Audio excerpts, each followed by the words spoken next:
Refinancing your home just means that you want to pay off your current mortgage with a new mortgage loan. There are two major types of refinance options to consider: cash out and rate and term. A cash out refinance is great if you want to take some of the equity in your home and use it to pay off things like credit card debt, home repair, student loans, or even use it to make investments. So let's say your home is worth $300,000 and you owe $150,000 on your mortgage, but you want to cash out some of your home's equity to make some home repairs.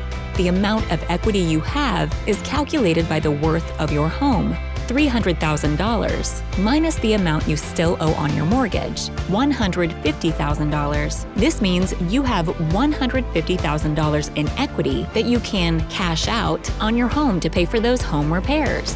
A rate and term refinance is a good choice if the current mortgage market is offering competitive rates and your budget could benefit in the long run from a shorter or longer loan term or a lower monthly mortgage payment. Now, let's say you purchased your home 6 years ago at $300,000 with a 30-year fixed-rate mortgage at an interest rate of 5.5%. Since then, the interest rates have now dropped. By opting for a rate and term refinance, you could refinance and save a total of $400 a month, which is $4,800 a year, or $115,200 over the entire life of the loan. Remember, a refinance can help you do a lot of things, like get extra cash to pay off debts, shorten the length of your mortgage, or lower your monthly mortgage payments. Speak to your local Envoy loan originator to see which option is best for you.